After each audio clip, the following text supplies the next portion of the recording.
What's up, everybody? Hope you can hear me over all these cicadas we have going on.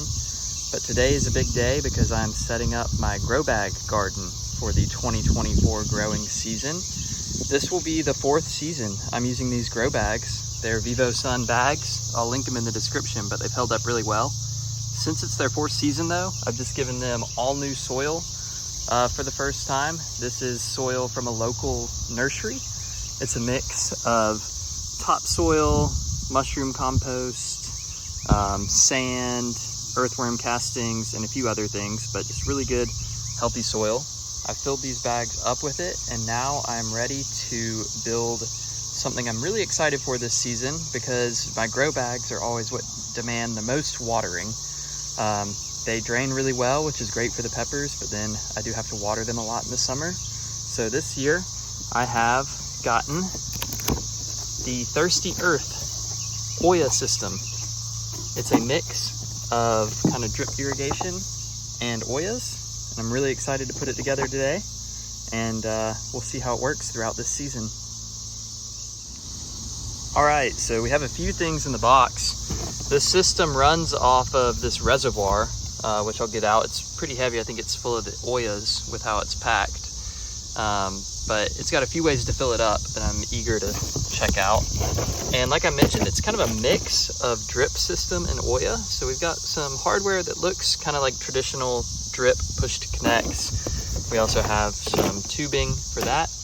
But what really makes this system unique are these cups. And these are kind of the Ollas themselves that we will bury. But you can see it's got a connector here on the top to connect it to that drip system. So Ollas are unglazed terracotta that you bury in the soil, and they can pass moisture through into the soil, and the plant's roots can attach to them. These are pretty cool though because they're Ollas, but they will refill themselves just through this reservoir. So interested to see how long I can go between waterings on these grow bags. This year I'm going to be growing all white fataliis in these grow bags. That's one of the peppers that I really like on the channel, if you're familiar, and it's also the base of some of my hot sauce. No sauce available yet, but I've heard you guys in the comments. I did start a hot sauce company, and that is Riverbend Hot Sauce. If you want to check us out, we've got a website, www.riverbendhotsauce.com. Hopefully have some sauce available this summer. Got the hats and some stickers and some other stuff available for now. But I'm going to take one of these and bury it in each of these grow bags. So they've got charts on their website to help you decide which size system you need. I got the system that came with 12 cups because I have 12 grow bags growing 12 white fatalii plants in this summer. In addition to all the resources on their site, their support is actually really good too. I emailed them a question and was surprised when the founder of the company replied to me.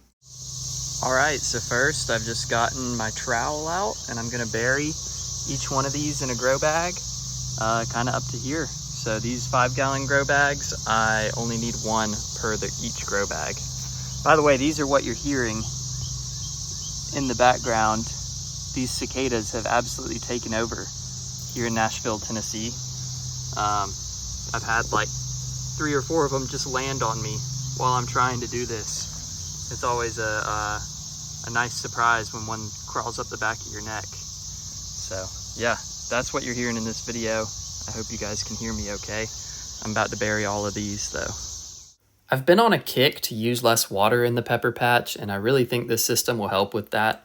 I did a lot of research before ultimately deciding on this system. I did buy it with my own money, so they didn't approach me or give it to me for free or anything like that. However, they did make me an affiliate after I introduced myself, so if you were to buy one through my link, I'll earn a small commission. I think the one downside to this system is it's a little bit steep price-wise up front, but it seems well made, and I think the savings on my water bill will start to chip away at that. All right, I got them all buried. Next up, we just got to connect them all.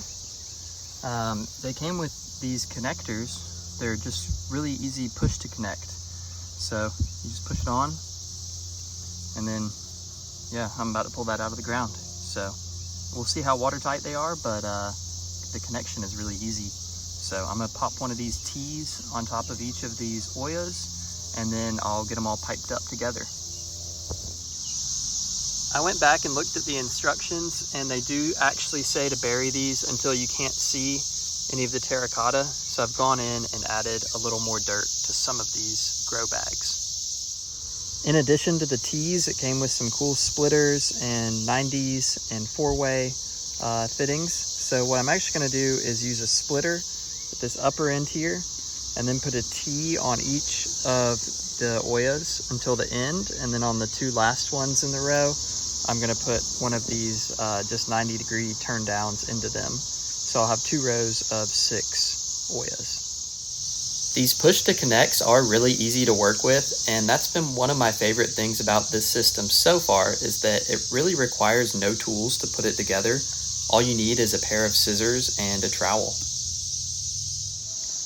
All the fittings are on, and I've moved the bags to each be 2 feet apart to give the plants plenty of growing room once they mature. Now it's time to cut tubing to length and connect it again with just the quick push-to-connectors. If you haven't already and you're enjoying this video, please consider subscribing. It really helps out my page. And to my current subscribers, I know I haven't come out with as many videos lately. Been super busy between starting the sauce company and my full-time job. So thank you for your patience. Now that I've got everything planted up for the summer though, I definitely will have more videos coming out. That was super easy to pipe up just with all these push-to-connect fittings. And I just used scissors to cut the tubing. Now to connect each end of this system to the reservoir, I'm going to use more tubing and this splitter and valve. When you're cutting this tubing, you want to be sure to cut it nice and square. You don't want to cut it at an angle because that could cause leaks in the push-to-connect. You also want to squeeze it after you cut it to make sure it's back in a round profile before you put it into the quick connect, because that can cause a leak too. It is really nice that they included a valve with this system, just so you can turn it off if you need to maintenance the system, and you won't be spilling water everywhere from your bucket and wasting that. And then after I get my valve on there, I just am going to add another short length of tubing, and to that I'll add my splitter that my 2 lines of Ollas will hook into. Okay, we are tied into the reservoir via this splitter and this valve. I've got the valve in the closed position, and I'm about to fill the reservoir up now. It is pretty cool, this reservoir. You can hook up a hose or a sprinkler or an existing drip system to the back, and it'll keep it full automatically with this float switch. I'm just gonna fill it up with a hose, like I said, and not automatically right now, but that's a cool option to have. So I have my reservoir full and the valve is turned to the on position. However, if you think about it, we just built this system, so all the Ollas and all the drip lines are filled with air, and it would take forever for just this really low water pressure to force all that air out through the Ollas and get water to them. So we've got to prime the system. Each of these Ollas has one of these nuts on top. They call it the cap nut. And if I unscrew that, it'll relieve the air pressure in the Olla. And that should allow our water to start flowing. With our water flowing now, with the air can come out of the Olla can fill up, and then I'll just screw this back on. So that's how we prime, and I'm going to repeat this process for each one, just going down the line. So there's that one primed. Show you this one.